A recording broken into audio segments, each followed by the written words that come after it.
राधा स्वामी जी। बाणी बाणी श्री गुरु अमरदास जी महाराज। गुरु प्यारी साध संगत जी, मालिक ने हमें यह जो मनुष्य का जन्म दिया है, कुछ न कुछ तो सोच समझ कर दिया है। कोई नेक काम करने के लिए दिया है, पर वह नेक काम कौन सा है, या तो यह हमें मालूम नहीं है, या अगर किसी को मालूम है तो वह फायदा जरूर उठा जाएगा। पर जरूरी नहीं कि जिन्हें इस बात का पता चल चुका है कि मालिक ने हमें यह मनुष्य जन्म क्यों दिया है, वे फायदा उठा ही लेंगे। क्योंकि भाई, जन्म जन्मांतरों की जो कर्मों की मैल हम पर चढ़ी हुई है, यह हमें मालिक की भक्ति की तरफ जाने नहीं देता। मन ने तो हमें दुनिया के प्यार में फंसा कर रखा है।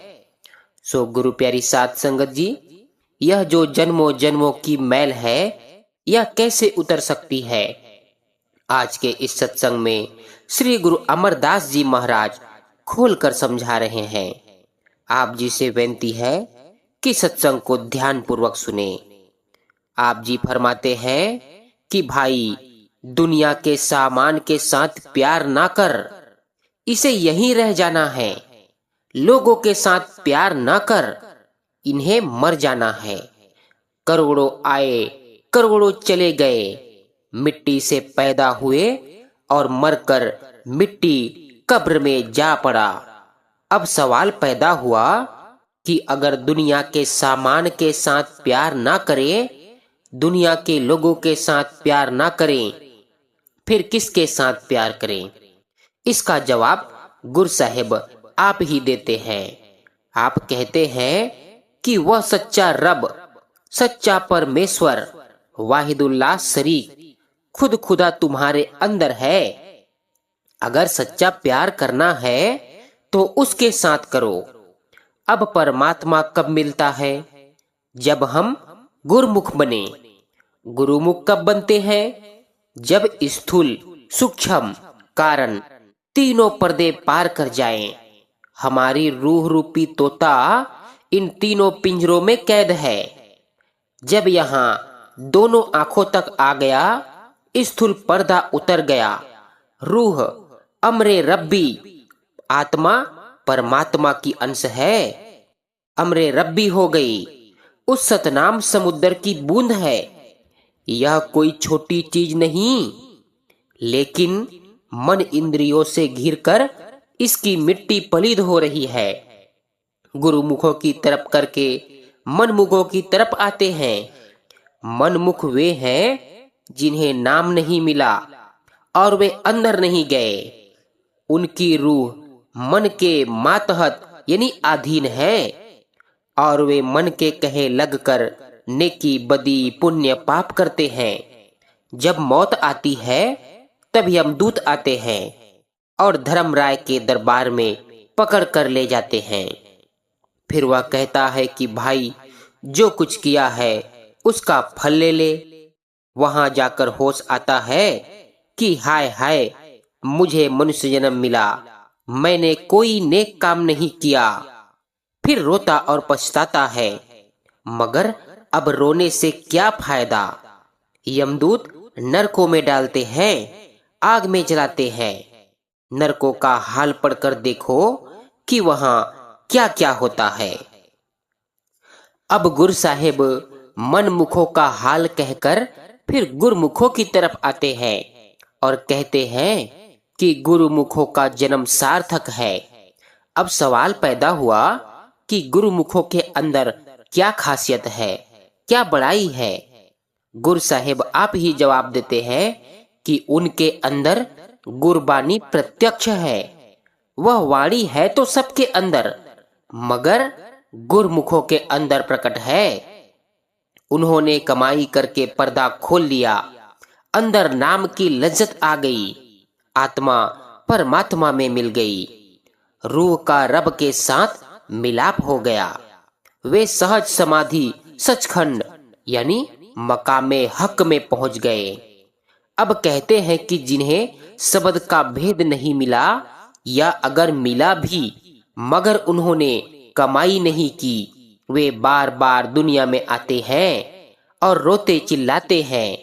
उनकी भूख कभी दूर नहीं होती। वे दुनिया में ही आए और दुनिया में ही मर गए। मोरी के कीड़े मोरी में ही पैदा हुए और मोरी में ही मर गए। वे तपते आए और तपते चले गए। न परमात्मा की बंदगी की, न ही अंदर पर्दा खोला। अब कहते हैं कि अगर कहीं सुख है तो आदमी के अंदर है, बाहर कहीं सुख है ही नहीं।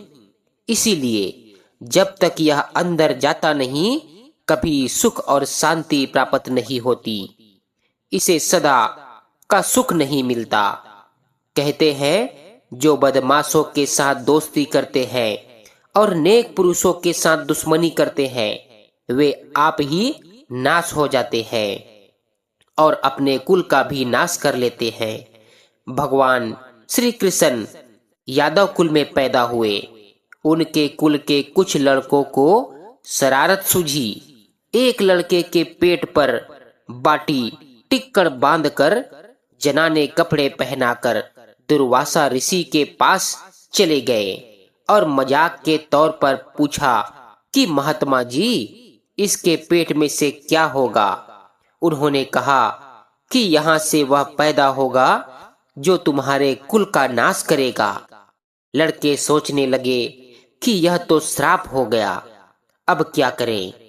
उन्होंने क्या कहा, दरिया पर जाकर सारी बाटी को घिसा घिसा कर जर्रा जर्रा बना दिया और कहने लगे कि अब हमारा क्या बिगाड़ सकता है। उस जर्रे जर्रे से वहां घास पैदा हुई जो कि तलवार की तरह तेज थी। वे सभी उससे आपस में लड़ लड़ कर मर गए। हालांकि कृष्ण भगवान का कुल था, मगर बुरी संगति और साधु के साथ मजाक करने का नतीजा बुरा होता है। गुरु अमरदास जी कहते हैं कि भले आदमी की निंदा करना तो पाप है, बुरे से बुरे आदमी की भी निंदा ना करो। क्या वजह है? जो मैल से भरा हुआ है, अगर हम उसके साथ लगेंगे तो हम भी मैल से भर जाएंगे। शेख सऊदी कहते हैं कि अगर मैं निंदा करूं तो अपनी माँ की करूं, ताकि मेरी नेकियां मेरे घर में तो रहे। हम जिसकी निंदा करते हैं बिना पैसे उसका मैल धोते हैं। निंदा सबसे बड़ा पाप है। अगर हम कोई और पाप करते हैं तो उसमें कोई न कोई लज्जत है, लेकिन निंदा में क्या लज्जत है भाई? अगर कोई बेलज्जत गुनाह है तो निंदा है। इसीलिए गुरु साहिब कहते हैं कि अगर किसी की निंदा ना करो। परमात्मा की दरगाह में निंदकों के मुंह काले होते हैं और वे नरकों में जाते हैं। लेकिन आजकल मजहबों के पास बड़ा तोपखाना निंदा है। एक मजहब दूसरे मजहब की निंदा करता है। इसके विपरीत संतों के सत्संग में निंदा नहीं होती, बल्कि भक्ति का, इबादत का, मुक्ति का उपदेश है। ग्रंथ साहिब पढ़कर देखो, वहां खोटे को खोटा कहा है, मगर निंदा नहीं की। सोचो क्या कहते हैं कि जैसा बोओगे, जैसे कर्म करोगे, वैसा ही फल पाओगे। अच्छे कर्म करोगे, अच्छा फल मिलेगा। बुरे कर्म करोगे, बुरा फल मिलेगा। कहते हैं कि यह बबूल बोता है और अंगूर मांगता है। बताओ कभी हो सकता है? बबूल से तो कांटे ही चुभेंगे। इसी तरह यह काटता है ऊन और मांगता है रेशम। वह तो नहीं मिलेगा भाई। हमें तो अपनी करतूत का फल मिलेगा। आप घाती सो महापापी। जो पाप करता है वह अपना गला अपनी छुरी से खुद काटता है। जो खुद पर रहम नहीं करता, उस पर वह मालिक भी रहम नहीं करता। फिर कहते हैं कि अच्छे पुरुषों, नेक बंदों, कामिलों, फकीरों, संतों, महात्माओं की संगति करो। वे नेक कमाई वाले होते हैं। उनके बोल सोचे समझे होते हैं। उनके वचन अमृत से भरे होते हैं और 16 आने सही होते हैं, क्योंकि वे अंदर जाते हैं। ऐसे महापुरुषों को तिल जितना या थोड़ा सा भी लालच नहीं होता। वे अपने लोभ लालच के लिए नहीं आते, बल्कि दुनिया की भलाई के लिए, दुनिया की सेवा के लिए आते हैं। वे महात्मा तो गुणों का समुद्र होते हैं। वे खुद नेकी करते हैं और दुनिया को भी नेकी सिखाते हैं। अब कहते हैं कि वे धन्य हैं जो लोगों की नेकी सिखाते हैं। आप हिंदू होकर अंदर जाओ, मुसलमान होकर अंदर जाओ, मतलब कि किसी कौम के होकर अंदर जाओ, जो गुरु साहिब का उपदेश है वह सबके लिए है।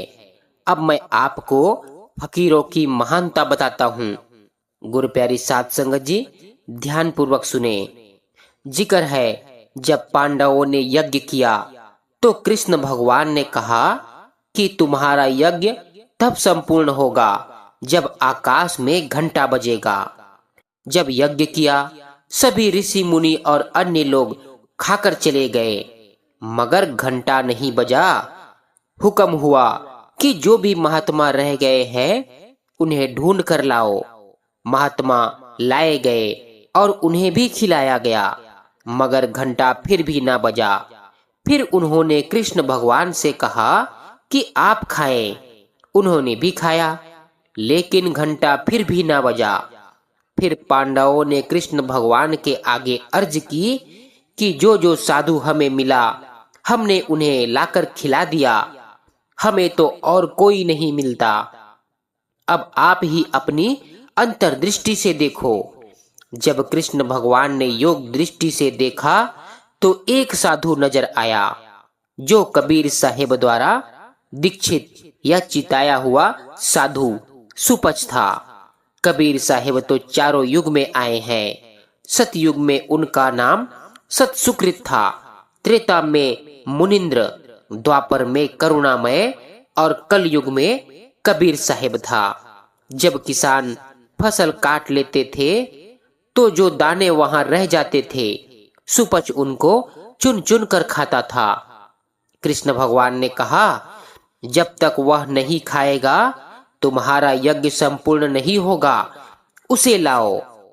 अब बारी बारी से सभी पांडव उसके पास गए और कहा कि हमारे यहाँ यज्ञ है, आप चलो। उसने सभी से यही कहा कि मेरा प्रण है, जो मुझे 100 अश्वमेध यज्ञ का फल दे मैं उसके घर रोटी खाऊंगा। पांडवों ने कहा कि हमारा एक यज्ञ संपूर्ण नहीं होता, हम तुम्हें 100 यज्ञ का फल कहां से दें। सुपच ने कहा, फिर जाओ। बारी बारी से सभी वापस आ गए और निराश होकर बैठ गए कि हमारा यज्ञ रह गया, जिसे शुरू किए 12 साल हो गए। और इसी सिलसिले में वीर अभिमन्यु और बृहदबल भी मारे गए। इतने में द्रौपदी आ गई। उसने पूछा कि आप सब निराश क्यों बैठे हो। तब पांडवों ने कहा कि जब तक सुपच नहीं आता हमारा यज्ञ पूरा नहीं हो सकता, और वह 100 अश्वमेध यज्ञ का फल मांगता है। अब वह कामिल फकीर है, हम उसके साथ जबरदस्ती नहीं कर सकते। द्रौपदी कहने लगी, मैं जाकर ले आती हूँ। पांडव कहने लगे कि तू उसे कैसे लाएगी। द्रौपदी ने कहा कि मैं उसे ले आऊंगी। उन्होंने उसे आज्ञा दे दी। उसने क्या किया कि नंगे पांव पानी लाई, रसोई साफ की और रोटी बनाई। फिर नंगे पांव महात्मा के पास चली गई और कहा कि महाराज, हमारे यहाँ यज्ञ है, आप कृपा करके चले। सुपच ने कहा कि तुम्हें पांडवों ने बताया होगा कि मेरा प्रण क्या है। द्रौपदी ने कहा कि हाँ, आप 100 अश्वमेध यज्ञ का फल मांगते हो, मगर मैंने वेद शास्त्रों में पढ़ा है और आप जैसे महात्माओं से सुना है कि अगर कमाई वाले महात्मा की तरफ जाए तो एक एक कदम पर अश्वमेध यज्ञ का फल मिलता है। क्या यह ठीक है? सुपच ने कहा, हाँ ठीक है। द्रौपदी ने कहा कि फिर मैं जितने कदम आई हूँ उनमें से अपने 100 पूरे कर ले, बाकी के मुझे दे दें और मेरे साथ चल पड़े। महात्मा चुपचाप उठकर साथ चल पड़े। जब वहां पहुंचे तो द्रौपदी ने अच्छे अच्छे व्यंजन अलग अलग बर्तनों में उनके सामने रख दिए। उस जमाने में राजाओं की लड़कियों का खाना बनाने का इम्तिहान होता था, जिसमें द्रौपदी सबसे अव्वल रहती थी। उसे ऋषियों से वरदान मिला हुआ था कि जब तक तू बर्तन धो नहीं लेगी तेरा लंगर समाप्त नहीं होगा। अब वह महात्मा सारे व्यंजन मिलाकर खाने लग गया। द्रौपदी ने देखा और सोचा कि अगर यह अलग अलग खाता तो इसे पता लग जाता कि द्रौपदी भी कुछ है। फिर मन में कहा कि इसे खाने की क्या कदर, जब सुपच खा चुका तो फिर भी घंटा ना बजा। तब द्रौपदी ने हाथ जोड़कर कहा कि महात्मा जी, अब क्या कसर है? महात्मा ने कहा कि तेरे हृदय का कसूर है। जब हृदय साफ किया तो घंटा बज गया। मतलब यह कि जो कमाई वाले महात्मा होते हैं वे दुनिया के स्वाद नहीं लेते। सुपच ने कहा कि मुझे तेरे खाने की स्वाद की जरूरत नहीं, इसीलिए मैं सारा खाना मिलाकर खाने लग गया। इस तरह मालिक के प्यारे की तरफ चले, चाहे वह कोई भी हो, तो हर एक एक कदम पर अश्वमेध यज्ञ का फल प्राप्त होता है। कहते हैं वह परमात्मा कुल दुनिया का एक है और सबको रोजी देता है। हमें उसके साथ प्यार करना है। अब गुरु साहिब कहते हैं कि जिस परमात्मा को तू तीर्थों में, मंदिरों में और मस्जिदों में ढूंढता है वह तेरे अंदर है। अगर तुझे उससे मिलना है तो गुरमुख बन जा और इबादत कर। जब तू अभ्यास करके सेत शून्य में पहुंच जाएगा तो गुरमुख हो जाएगा। जब तू पर्दा खोलकर अंदर जाएगा वह तुझे बख्श लेगा, अपने साथ मिला लेगा, तेरी मुक्ति हो जाएगी। वेद शास्त्रों में परमात्मा नहीं, उनमें केवल जिक्र है, वह खुद तो तेरे अंदर है। अब जिज्ञासु सवाल करता है कि जब वह मालिक मेरे अंदर है तो मुझे दिखाई क्यों नहीं देता? तो गुरु साहिब आप जवाब देते हैं कि तेरा मन मैला है और वह मालिक निर्मल है। जब मन निर्मल हो जाएगा तो वह अंदर की आंख उसे देखने लग जाएगी। फिर उससे मिलने का उपाय क्या है? कहते हैं कि तेरे अंदर शब्द है, कलामे इलाही है, बांगे आसमानी है। तू उसके साथ प्यार कर। जब तू प्यार करेगा पर्दा खुल जाएगा, तेरा जन्म मरण खत्म हो जाएगा, कौड़ी खर्च नहीं होगी। हम जानते ही हैं कि वह परमात्मा हमारे अंदर है, मगर मन सिर फेर देता है। इसके विपरीत अगर कहीं 10 साल का बच्चा खड़ा हो तो हम कोई गुनाह नहीं करते। हमें परमात्मा का 10 साल के बच्चे जितना भी डर नहीं। मगर नहीं, वह परमात्मा हमारी हर एक हरकत को देखता है। जिक्र है हजरत यूसुफ के भाइयों ने देखा कि यह होनहार है, अगर यह हमारे बीच रहा तो हमारी इज्जत नहीं होने देगा। यह सोचकर उन्होंने उसे कुएं में फेंक दिया। उधर से मिस्र के सौदागर जा रहे थे। उन्होंने क्या देखा कि एक आदमी कुएं में गिरा पड़ा है। उन्होंने उसे निकालकर बादशाह के हाथ बेच दिया। अब मिस्र के बादशाह की जो औरत थी उसका नाम जुलेखा था।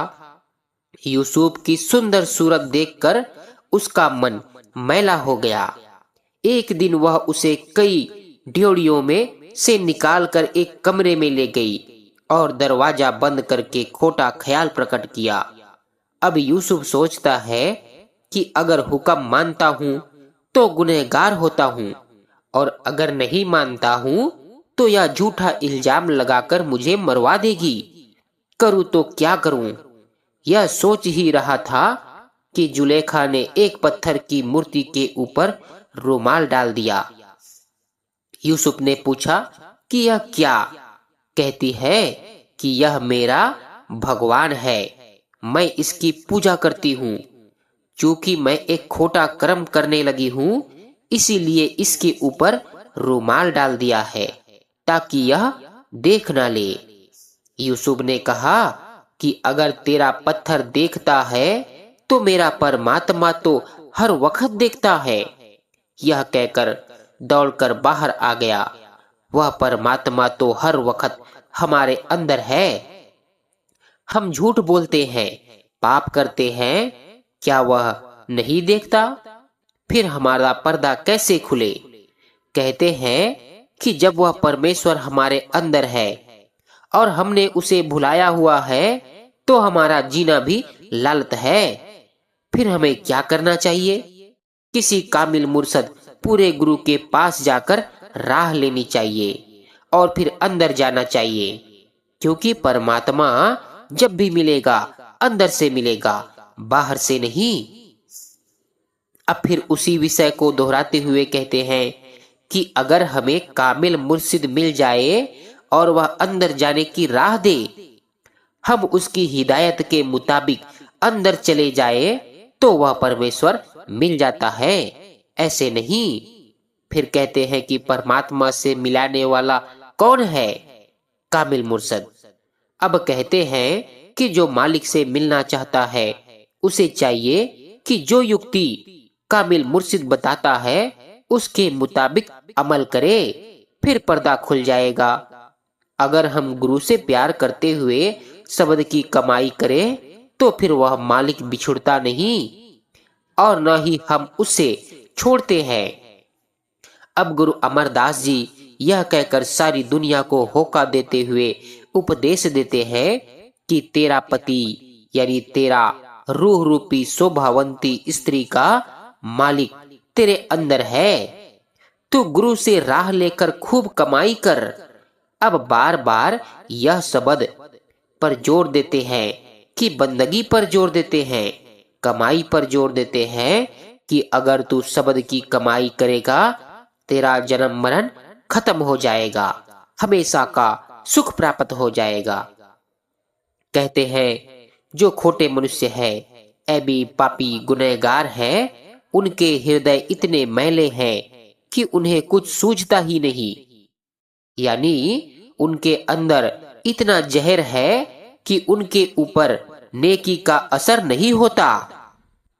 जिस तरह सांप को दूध पिलाए तो वह जहर बन जाता है, क्योंकि उसके अंदर जहर होता है।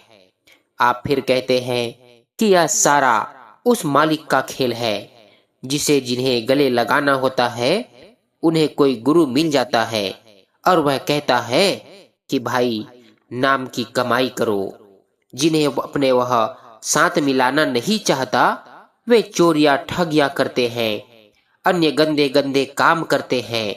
अब गुरु साहिब कहते हैं कि जब तक यह नाम की कमाई नहीं करता बख्शा नहीं जाता, चाहे वह किसी कौम का क्यों ना हो।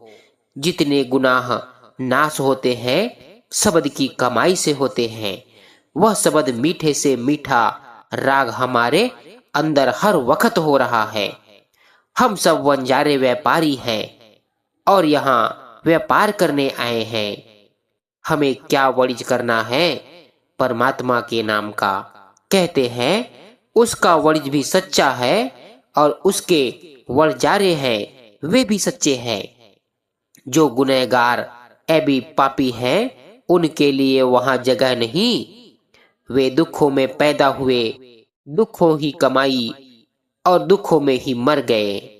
समझाते हैं कि जिन जिन को नाम नहीं मिला वे कहते हैं कि मेरी कौम, मेरा मजहब, मेरे बेटे बेटी, मेरी जायदाद।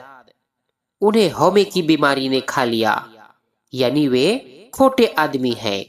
वे जो खोटे कर्म करते हैं वैसा ही खोटा फल पाते हैं। जब दरगाह में हिसाब होता है तो वे बार बार नीचे की योनियों में जन्म लेते और मरते हैं। कहते हैं परमात्मा सच्चा है। अगर हम संतों महात्माओं की सोहबत में जाएं, जो परमात्मा के साथ मिले हुए हैं, वे हमें सच की तालीम देंगे। वे कहेंगे कि तुम्हारे अंदर नाम है। जब हम नाम की कमाई करेंगे, उस बांग को सुनेंगे, तो सच्चे रब की दरगाह में पहुंच जाएंगे। जब तक हम नाम की कमाई नहीं करते, चाहे किसी कौम के क्यों ना हो, मुक्ति नहीं होती। अब कहते हैं कि अगर तुम्हें परमात्मा से मिलना है तो सच की कमाई करो। कहते हैं हमारे पूरे गुरु ने हमें पूरी समझ दी है कि हौमे को छोड़ दो, यह जन्म मरण का घर है। अब कहते हैं कि अगर तू इस बीमारी से बचना चाहता है तो सोते जागते उठते बैठते मतलब कि हर वक्त रब का नाम जबान पर रख। जब तुम दिन रात इबादत करोगे, नाम को हृदय में रखोगे, हौमे को निकाल दोगे, तुम्हारा काम बन जाएगा। अब मुर्शिद के साथ प्यार करना बताते हैं। कहते हैं कि हमारा अपने मुर्शिद के साथ प्यार लगा हुआ है। हमने अपना तन मन धन उस पर कुर्बान किया हुआ है, इसीलिए कि वह दुनिया में भी साथ है, अंदर भी साथ है और परमात्मा की दरगाह में भी साथ है। अब कहते हैं कि अलग अलग देवी देवताओं और तीर्थों की पूजा है, यह खींचातानी है, इसे छोड़ दे। तेरे अंदर सच है, तू उसकी पूजा कर, ताकि तेरे अंदर रब का नूर यानी प्रकाश पैदा हो जाए और काम क्रोध लोभ मोह अहंकार सो जाए। जब तक अंदर में मैं घुसी हुई है, तब तक कुछ नहीं मिलता। अगर यह निकल जाए तो सब कुछ मिल जाए। कहते हैं कि दुनिया में परमात्मा को कौन प्यारा है? फिर आप ही जवाब देते हैं कि जो सतगुरु से मिलता है। सतगुरु कहता है कि तेरे अंदर नाम है, बांगे इलाही है, वह सच है। जब यह अभ्यास करके अंदर जाता है, सच का पर्दा खोलता है, इसकी रूह सुहागिन हो जाती है। रब इसे गले से लगा लेता है और फिर जुदा नहीं करता। अब कहते हैं कि हमारे और उनके गुणों में समानता है। वे भी प्यार करते हैं, हम भी प्यार करते हैं। वे हमारे भाई हैं। अगर इस उपदेश को सभी हृदय में बिठा ले तो दुनिया में कोई झगड़ा ना रहे, सभी परमात्मा के बंदे बन जाएं। मगर शैतान यह नहीं होने देता। अब शैतान कौन है? यह जो हमारा मन है। जब परमात्मा एक है, फिर अलग अलग भाषाएं, अलग अलग मजहब क्यों? यह खुद गर्जी यानी स्वार्थ है। खुद गर्जी ने सभी को तबाह किया हुआ है। सच्चा वलीज कौन सा है? वह नाम बांगे आसमानी, कलामे इलाही, सबद धुन। जो उसे सुनता है, चाहे वह किसी कौम का है, भाई हमारा भाई है, हमारा हमदर्द है।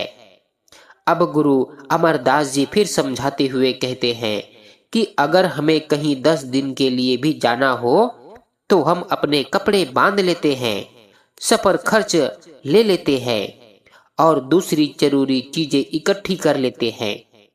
फिर यह भी सोच लेते हैं कि किस मुसाफिर खाने, धर्मशाला या सराय में रहेंगे। मगर यहाँ जाकर हमेशा रहना है, कभी सोचा है कि वहां का भी सामान इकट्ठा कर ले? जब मरेंगे तो साथ क्या ले जाएंगे? सारी दुनिया गफलत में पड़ी हुई है। कहते हैं अगर तुम्हें परमात्मा की दरगाह में जाना है तो नाम का सफर खर्च ले, फिर आसानी से उसकी दरगाह में पहुंच जाओगे। नहीं तो खाली आए और खाली ही चले गए। अगर साथ जाने वाली कोई चीज है तो नाम है, बाकी दुनिया की कोई भी चीज साथ नहीं जाती। मगर मन ने ऐसा भुलाया हुआ है कि हम पर एक भी बात का असर नहीं होता। इस कान में पड़ी, दूसरे कान से निकल गई। यह पापों का फल है। अब सब कुछ कहकर गुरु साहिबान अंत में सारी दुनिया को होका देते हुए कहते हैं कि भाइयों, तुम्हें मनुष्य जन्म मिला, अशरफुल मखलूकात, तुम क्यों इसे बर्बाद करके जा रहे हो? दुनिया भूली हुई है, कोई भी जीव भूल से खाली नहीं। अब अपने मन से कहते हैं कि हे मन, अगर दुनिया भूली है तो भूलने दे, तू मुर्शिद से नाम लेकर उसकी कमाई कर। कहते हैं कि दुनिया में नाम की कीमत है नहीं। अगर दुनिया की करोड़ों मोहब्बतें हो तो नाम की मोहब्बत का मुकाबला नहीं कर सकती। नाम की महिमा लिखी नहीं जाती। अब कहते हैं अगर इसके दिन अच्छे हो, इसे कोई गुरु मिल जाए और वह इसे नाम दे दे, यह नाम की कमाई करे तो इसकी मुक्ति हो जाए और कोई इलाज नहीं। इसीलिए इसे चाहिए कि गुरु से शब्द का भेद लेकर उठते बैठते उसकी कमाई करे। कहते हैं हमारा परमात्मा रंगरेज है, उसके पास नाम का रंग है। जो उसके पास जाए उसे वह नाम का रंग दे देता है, रंग देता है।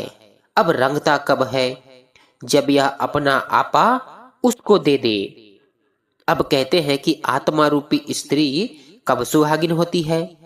जब यह आपा भाव छोड़कर अपने आप को परमात्मा रूपी पति के हवाले कर दे। इसी तरह जब यह अपना आपा छोड़ देगा, वह इसे अपने साथ मिला लेगा।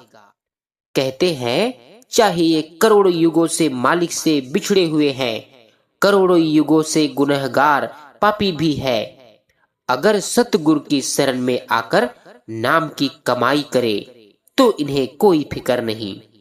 हम सबके अंदर नाम के खजाने भरे हुए हैं, लेकिन खोटी किस्मत वाले अंदर नहीं जाते।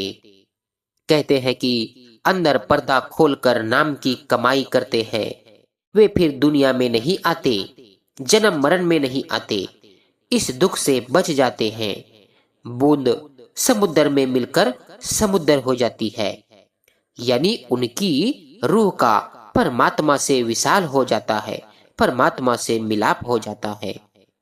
अगर एक बार पर्दा खोलकर लज्जत आ जाए और वह परमात्मा मिल जाए तो फिर वह नहीं बिछुड़ता। अब श्री गुरु अमरदास जी कहते हैं कि दुनिया में थोड़े आदमी हैं जो सच के पीछे लगते हैं, बाकी दुनिया झूठी है। झूठ के पीछे लगकर सब ख्वार हो रही है। राधा स्वामी जी।